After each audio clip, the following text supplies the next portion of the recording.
The film opens in Central City, where Barry Allen stops to grab a sandwich before heading to work. Suddenly, he receives a crucial call from Alfred, urgently informing him about a mission. Barry quickly dons his Flash suit and races to prevent a hospital from collapsing into a sinkhole. Despite saving everyone on the ground level, a section of the building crumbles, endangering several babies from the maternity ward. Barry sprints to the top, but his energy is depleted due to not having eaten. To recharge, he cleverly breaks into a nearby vending machine, devours snacks, and replenishes his strength to rescue each baby. In the vicinity, Batman pursues a group of criminals who have acquired a dangerous virus. Racing on his Bat-cycle, he swiftly subdues the criminals, confronting the leader and sending their vehicle careening off a bridge. Employing his grappling skills, Batman secures them to the bridge, and Wonder Woman arrives just in time to assist by lifting them with her lasso. Though Flash arrives a bit later, his fellow Justice League members express gratitude for his valuable contribution. Barry arrives late at work, where his colleagues Albert and Patty greet him. His boss scolds him for being late again. Later after work, a press briefing takes place outside the research center, and Iris West, one of the reporters, recognizes Barry and approaches him. She wants to discuss the impending trial of his father, Henry, who has been incarcerated for over 2 decades, wrongfully accused of murdering his wife, Nora. Despite the difficult situation, Barry remains steadfast in his belief in his father's innocence. Barry talks to his father, Henry, on the phone, discussing important security footage from the store to establish his alibi during Nora's death. Unfortunately, the footage doesn't show Henry's face because he didn't look up, potentially making the evidence inadmissible. Barry then puts on his Flash suit to run back to his childhood home.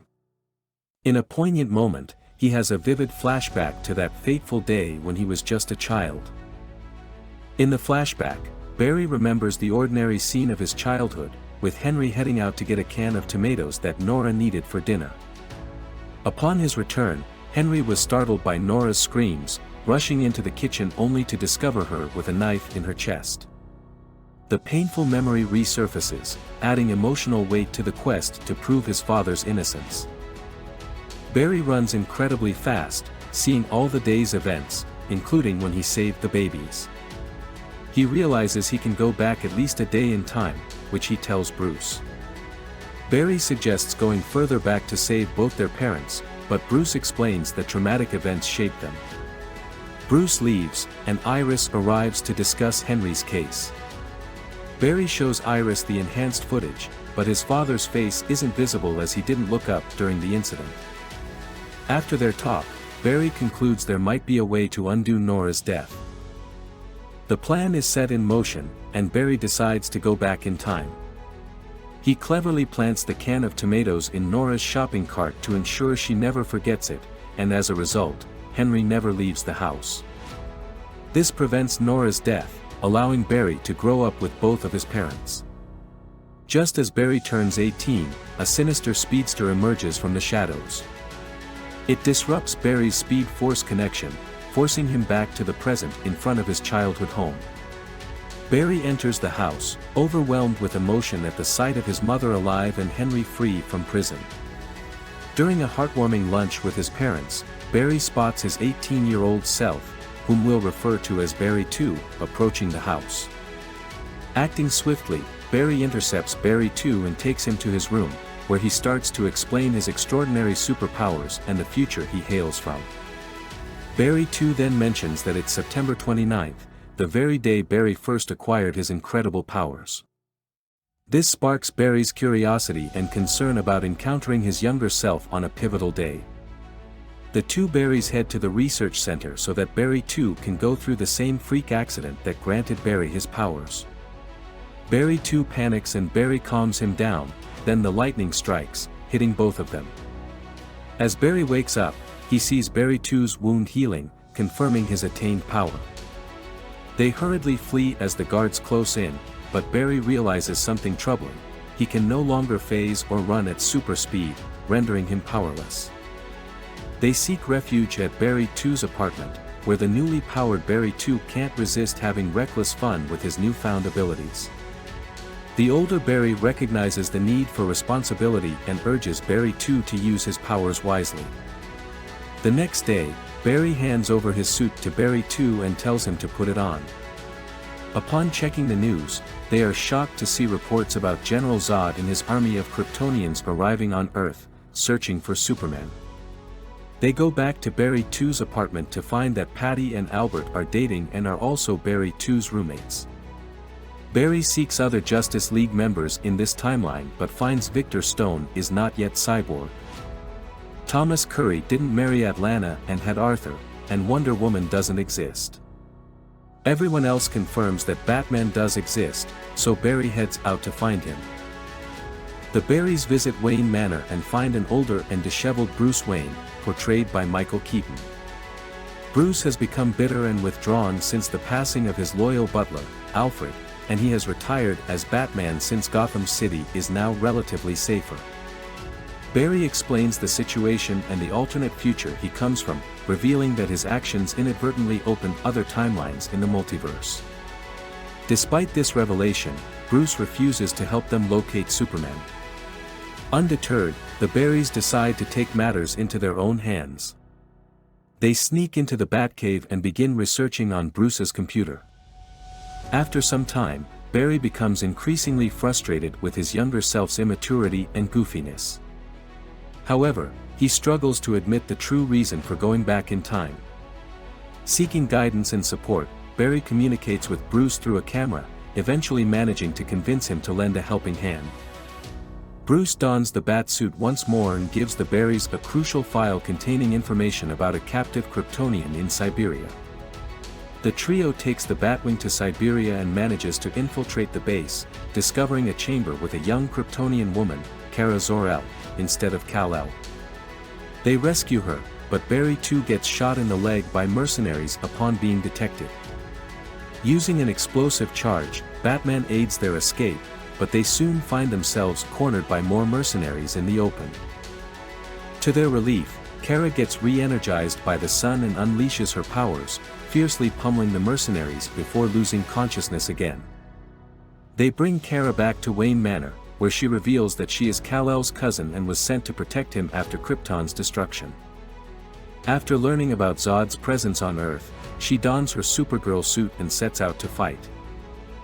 Barry 2 tries to convince Kara to join them in saving the world, but she harbors distrust toward humans due to their past imprisoning and experimenting on her.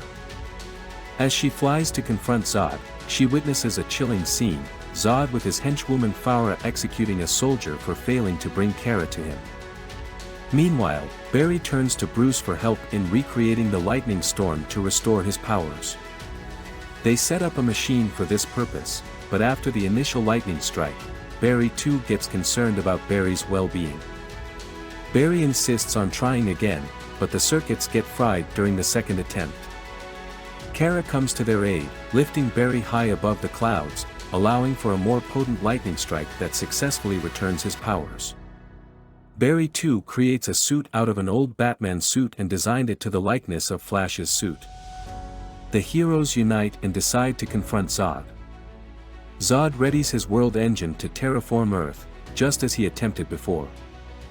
The two Barrys and Kara dash into the fray to fight the powerful Kryptonians, strategizing to take on seemingly invincible foes. Zod sends Namek, his formidable henchman, to challenge them, while Batman supports them from above in the Batwing. As the confrontation unfolds, Kara confronts Zod, who reveals that they pursued her all along to obtain her blood for the Codex and rebuild Krypton. Zod claims Kal-El is dead, which infuriates Kara, leading to a fierce battle between Supergirl and the villain. However, Zod overpowers her and manages to extract Kara's blood. In an act of sacrifice, Batman crashes his jet into Zod's ship, but the attempt falls short of destroying it. The devastated Barrys attempt to go back in time to save their fallen allies. Despite their efforts, Kara still meets a tragic fate, and Batman loses his life during a fierce battle against Namek. The two Barrys manage to defeat Namek, and Barry 2 inadvertently acquires a chunk of Namek's armor while phasing, which proves useful in defeating Farah. Barry too decides to run back in time once more, and Barry chases after him. Barry too tries to change the outcome repeatedly but can't prevent Kara and Bruce's deaths and Earth's destruction by Zod. As Barry tries to stop Barry too, he becomes increasingly angry until they encounter the evil speedster that started the chaos, an older, malevolent Barry, known as Dark Flash.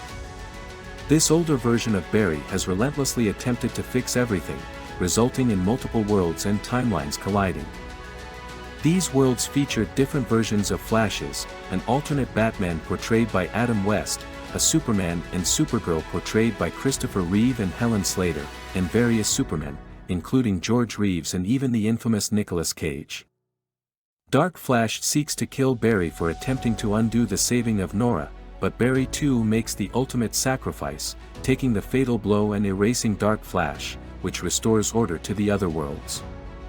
As Barry grieves for his younger self, he decides to run backward in time once again, seeking a way to prevent the tragic events from occurring in the first place. Barry returns to the supermarket where he prepares to take out the tomato can from Nora's cart. He briefly talks to her, saying he is seeing his mother for the last time before beginning to cry. Nora consoles him, and Barry takes the time to admire his mother one last time before making the switch. He returns the tomato can to the middle shelf and then notices the security camera before returning to his timeline. Barry arrives a bit late for Henry's trial, where his lawyer presents a footage, enhanced by Wayne Enterprises' latest tech.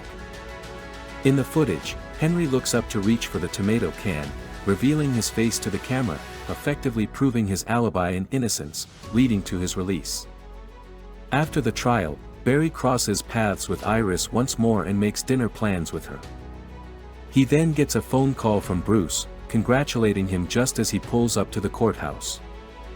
Barry is then taken aback when he realizes that this Bruce is not the same one he knows, because he's portrayed by George Clooney. If you enjoyed this video, please make sure to hit the subscribe button and turn on notifications so you never miss a new release. Thanks for watching, and we'll see you in the next one.